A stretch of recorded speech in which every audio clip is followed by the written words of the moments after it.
I'm just taking a moment to,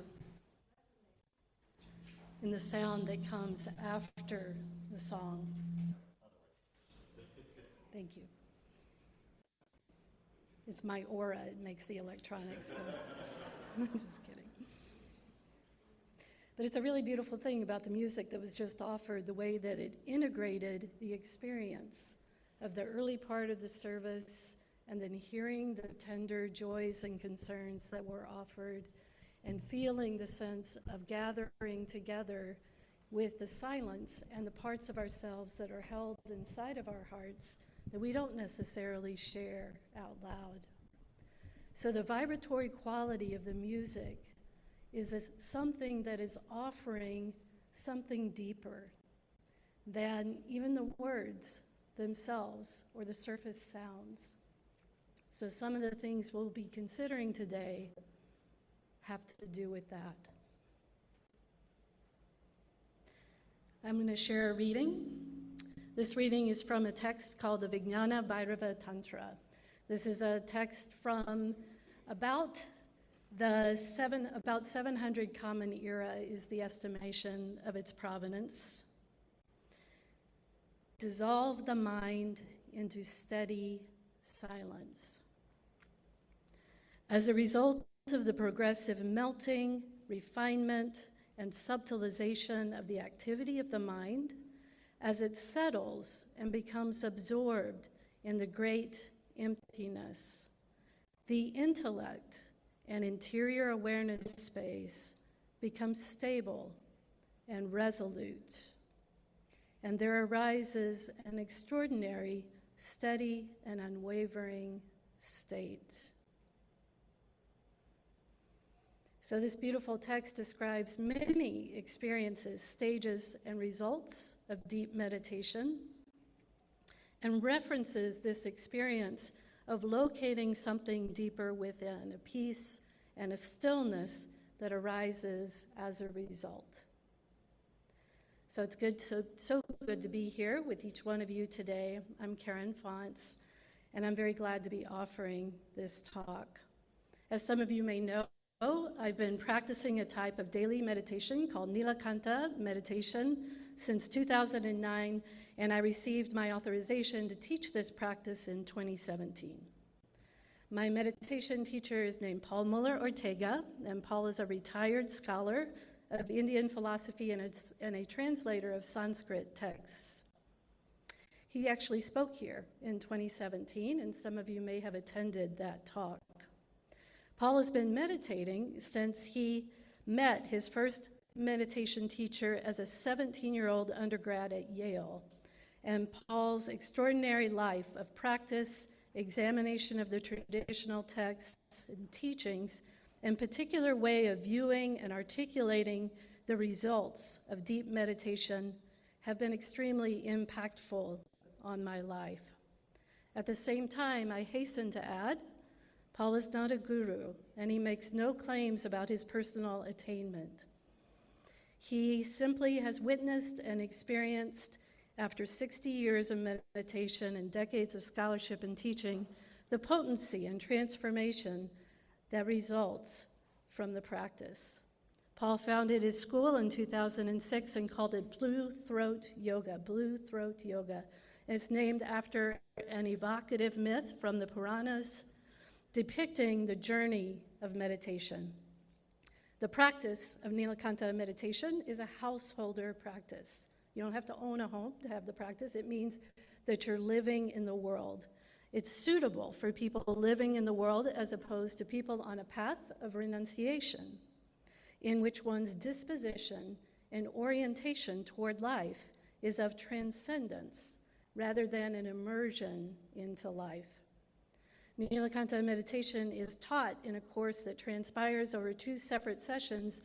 So in this setting, I'm not able to give the formal practice, but I'd like to speak for a while about the principles, the fundamental principle of effortlessness in particular, and the benefits conferred by this practice, including the capacity to attune to and experience life more deeply, and to discern the wholeness inherent in it. And then to conclude, we will do some beautiful practices that accompany this central pillar practice of deep meditation. So there's an elegant teaching axiom that helps us understand the distinction between a renunciatory and a householder meditation. And this teaching axiom is called the ocean and the wave. And the teaching is that we arise like waves on the great ocean of life. And when we meditate, what occurs is that our individuality subsides, or it sighs down into the ocean. The wave dissolves. Now, in a renunciatory path, the goal for that dissolving into consciousness is meant to be permanent. All vestiges of individual identity and agendas for life are given up. And the specific practices that are done are meant to dissolve that individuality in such a way that they don't arise again. However, the methods for meditation that are given in a householder tradition are meant to allow dissolving and melting to occur while one is meditating, but when meditation has ended, the individual life wave arises again, is reinforced and strengthened by that immersion into the inner depths, into what lies beneath. And the result is then that the wave actually grows stronger. We need to be strong for life, don't we? As we know, for those of us living in the world, there's so much to care about. There's so much to do. We're stewards of the planet and of life at all levels. In a householder practice, our wave is nourished and filled by its oceanic source, even while sustaining our individual identity. Indeed, identity becomes more whole, more refined, connected, and more identified with the entirety of the ocean, rather than only with our small, separate wave-like status. Over time, the wave knows that it is nothing but ocean, even as its wave-like structure continuously and strongly persists.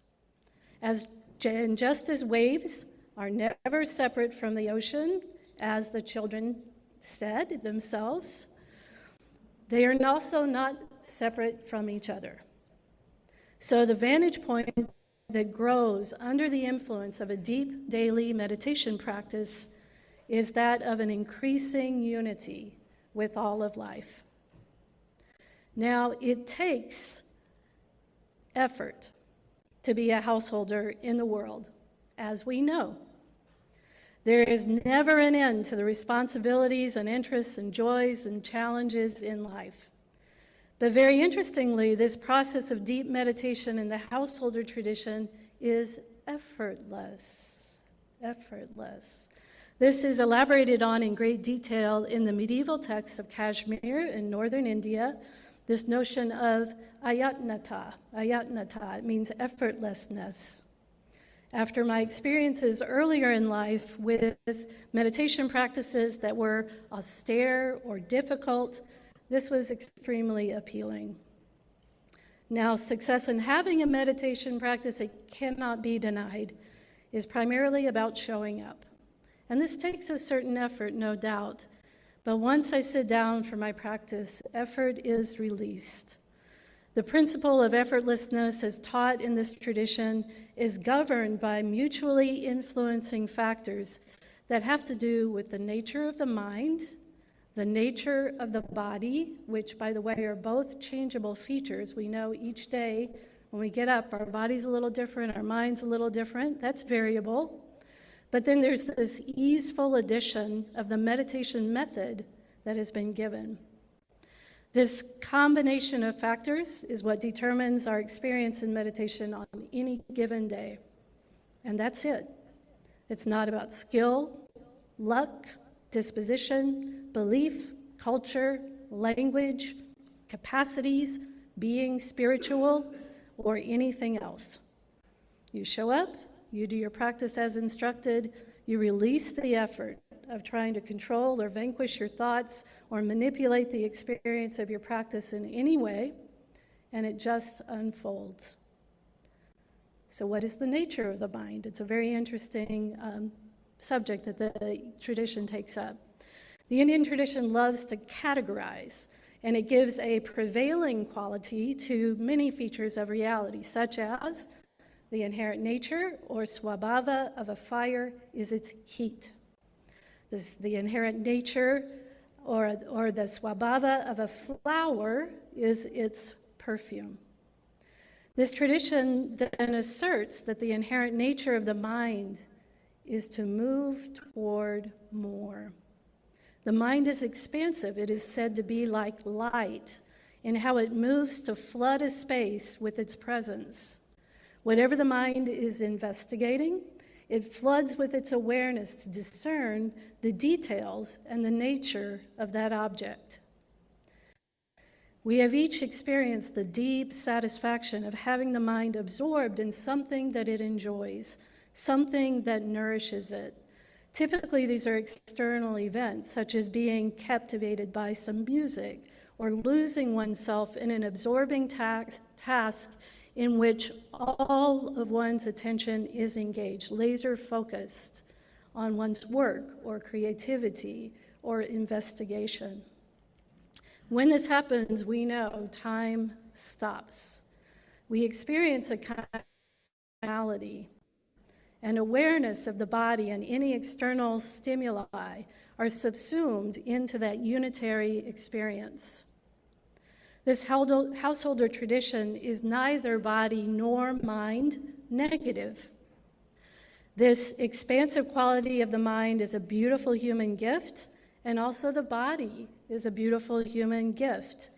It's a completely also non-negotiable part of being an individual life wave. What then is the inherent nature of the body, you might wonder? The tradition says that it is to sustain the highest level of healing and wholeness under the prevailing circumstances that it possibly can. The body is constantly working to heal itself at every level.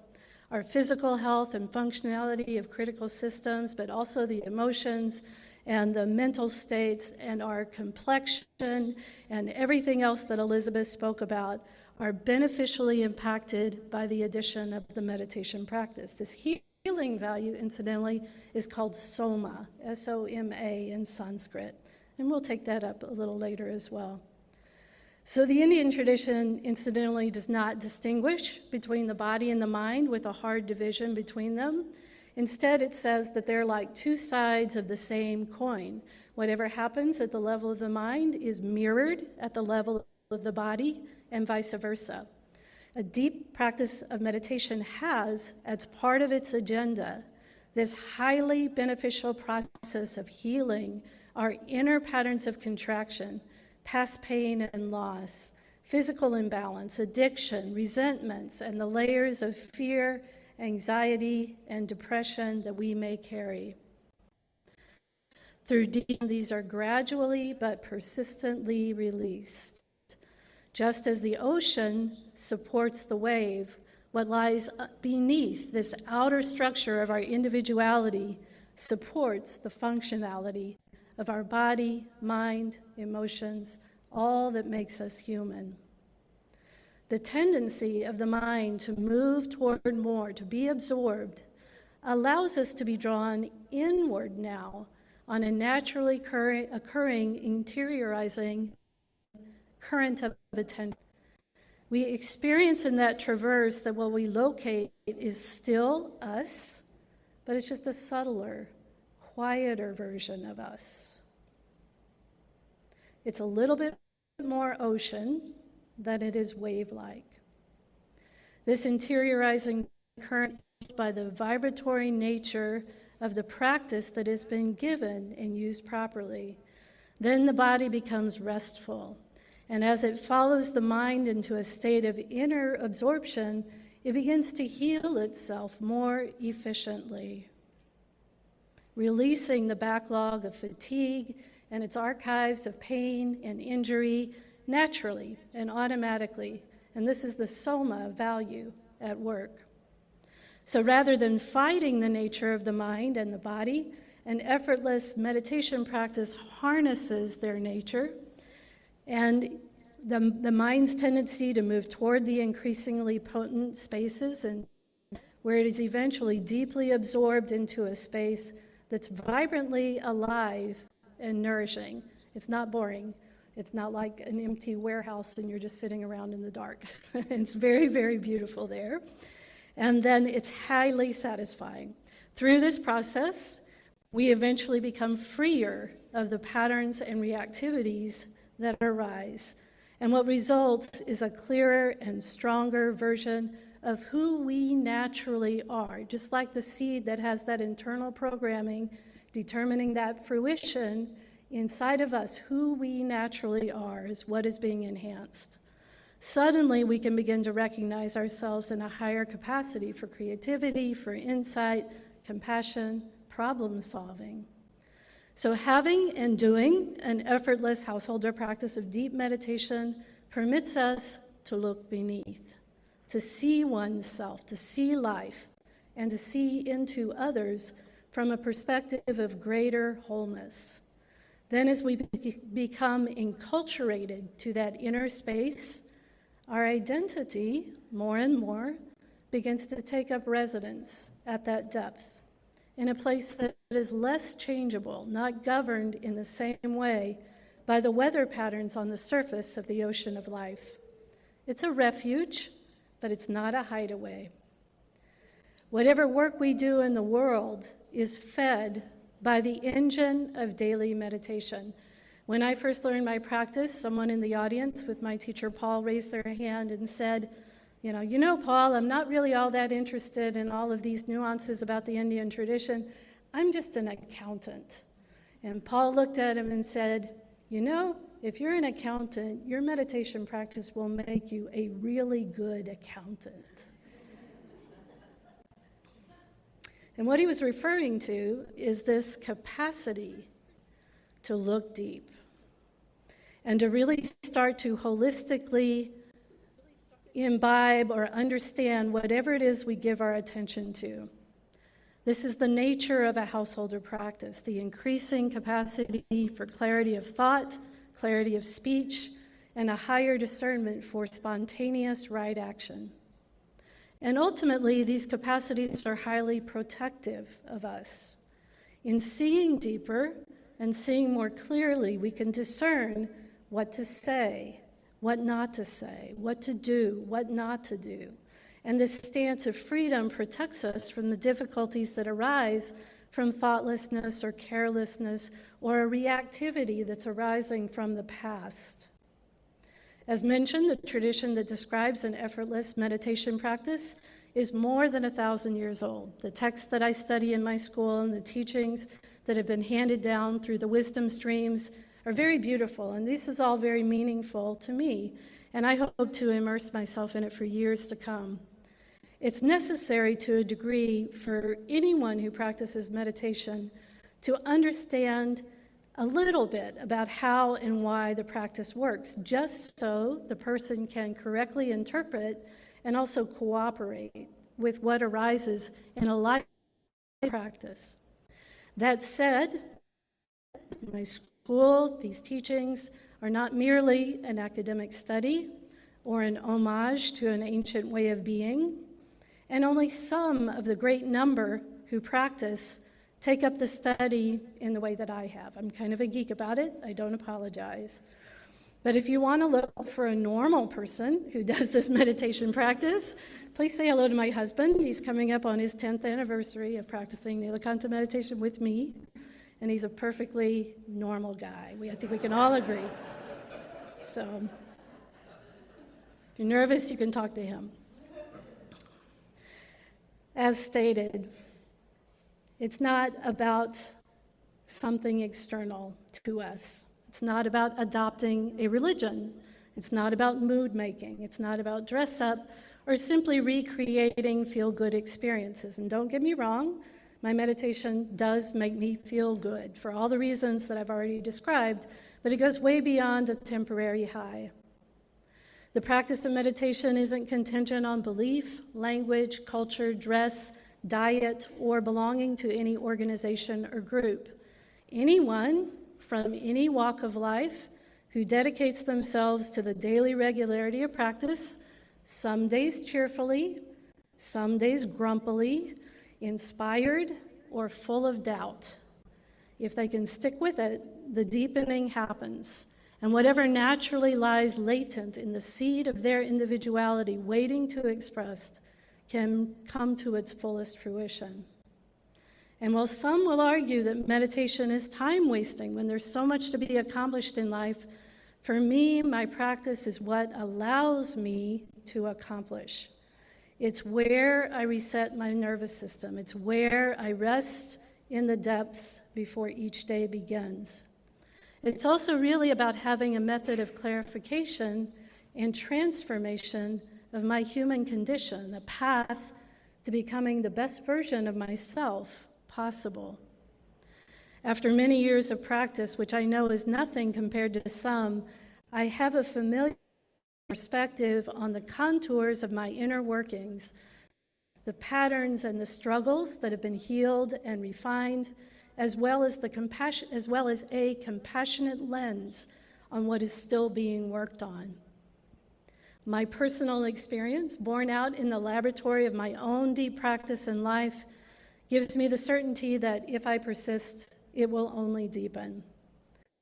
And as we trust the growing evidence of our own experience, commitment and showing up for the practice rapidly gets easier as well.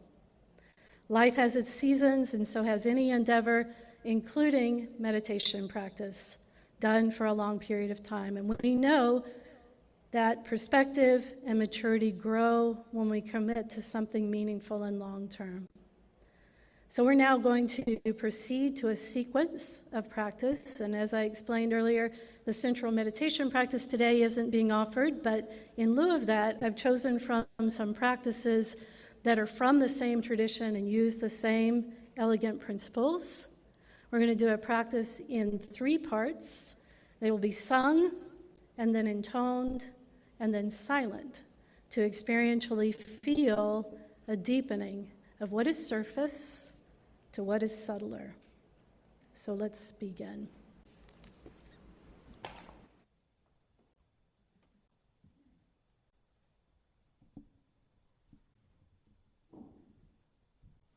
It's hard to close your eyes when you're standing up for a prolonged period of time. So the first practice we're going to do is actually a sung mantra. Now, in terms of defining what mantra means in this context, in this understanding, a mantra is not just some affirmation or something you think or tell yourself again and again. In this case, it's actually telling us about a vibratory tool whose results are known. A vibratory tool whose results are known. This one that we're going to do first is called the Soma Pavamana Abhiroha mantra, and it's from the Upanishads. And the Upanishads, this particular Upanishad arises between the 7th and 6th century BCE. And this mantra is invoking wholeness, the Soma value. You can even see it in the name of the mantra, and it's sung. So we're just going to sing it. I'd appreciate your voices as we do this. Don't worry about getting it wrong. Don't worry about the Sanskrit pronunciation, etc. I'll do it many times, and you can just join me. In fact, actually, let's do it once, kind of call and response. Om Asato Ma Satgamaya. Om Asato Ma Satgamaya. Tamaso Ma Jyotir Gamaya. Tamaso Ma Jyotir Gamaya. Mrityor Mamritam Gamaya. Mrityor Mamritam Gamaya. So it's a beautiful invocation. Lead me forward. Basically from that which is temporary to that which is more long-lasting, from the surface to the depth. You can read that abbreviated translation there. So let's sing. It's really about the vibratory quality. It's not about the words themselves. And we'll do it a number of times. You'll hear it in my voice when we're transitioning out. So let's begin. Om Asatoma Satgamaya Tamasoma Jyotir Gamaya Mrityormamritam Gamaya Om Asatoma Satgamaya Tamasoma Jyotir Gamaya Mrityormamritam Gamaya Om Asatoma Satgamaya Tamasoma Jyotir Gamaya Mrityormamritam Gamaya Om Asatoma Satgamaya Tamasoma Jyotir Gamaya Mrityormamritam Gamaya. Last line. Om Shanti, Shanti, Shanti. Just sit in silence for a moment.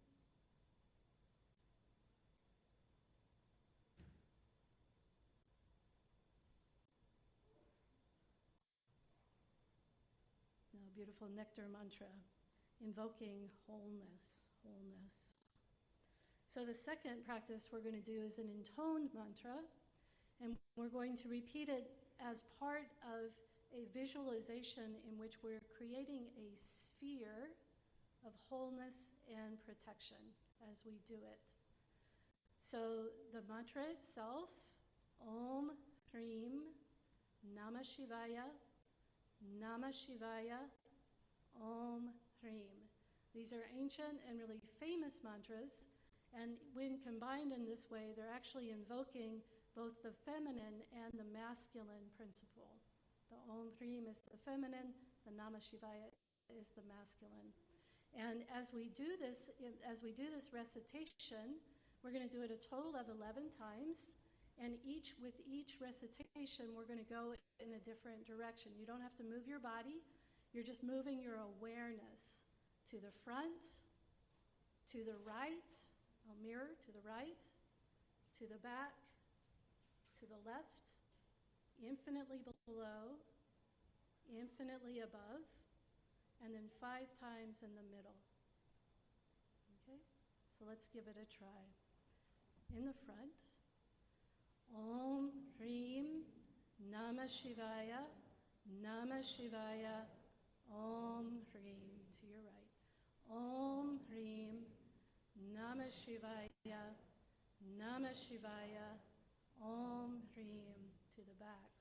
Om Hrim Namah Shivaya, Namah Shivaya, Om Hrim. To your left.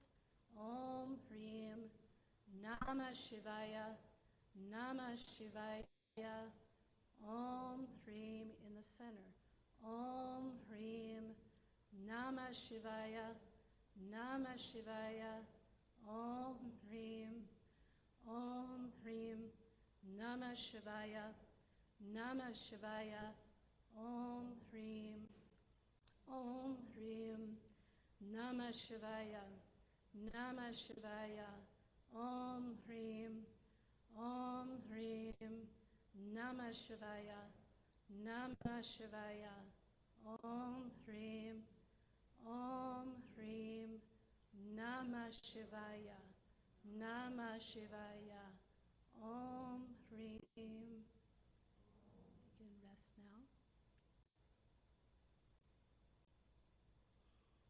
So invoking the sphere of wholeness. This is a beautiful practice to do right before sleep. I'm doing this right before sleep. It's like you're englobing yourself, your loved ones, the world, in this sphere of wholeness.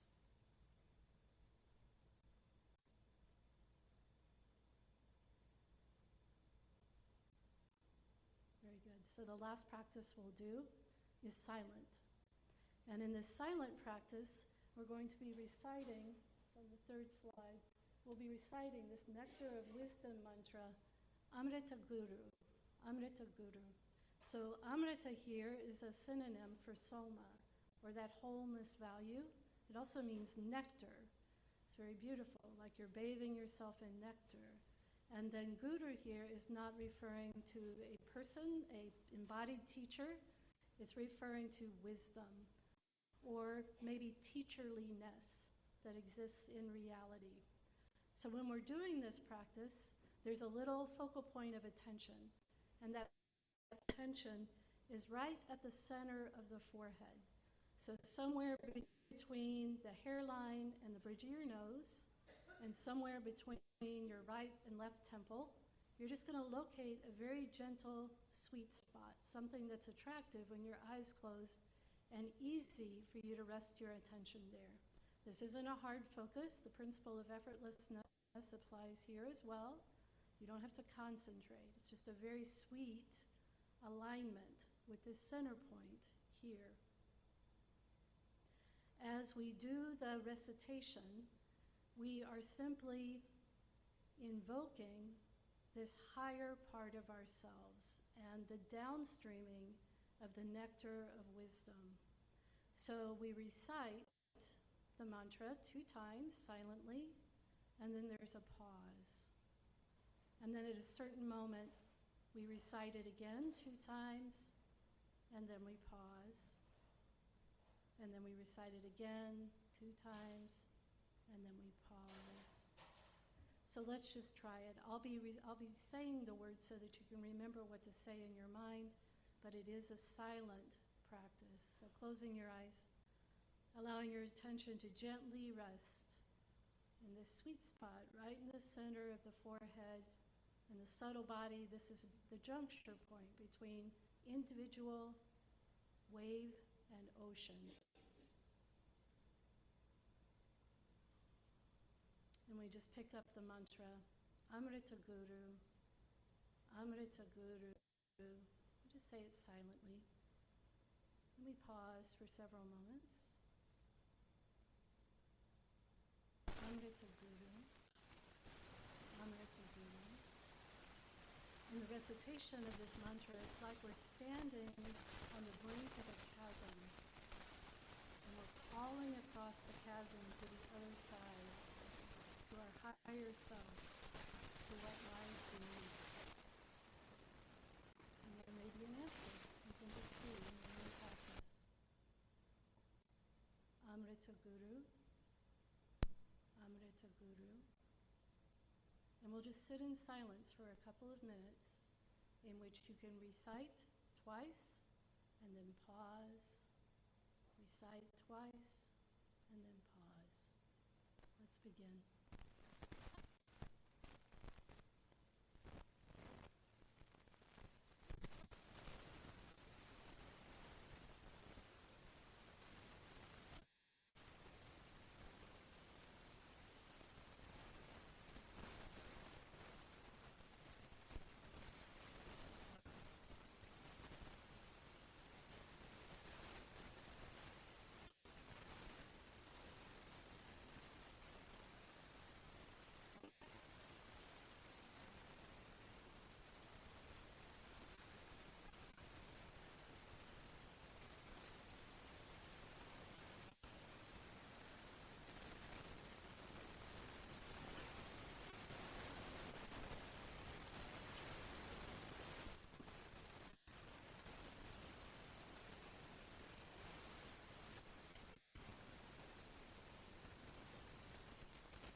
resources and into the depths of our own being.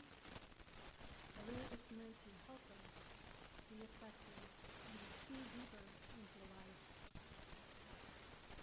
We can begin to see and notice and experience and then connect it well to our own. Our spontaneous right action will be better aligned with justice and with the wholeness of humanity. We will be vehicles of service in a way that doesn't fatigue us in the same way. And all of our natural gifts, talents, skills, beauty that you came into this world with perhaps can be more fully expressed. Thank you for joining and listening and also practicing with me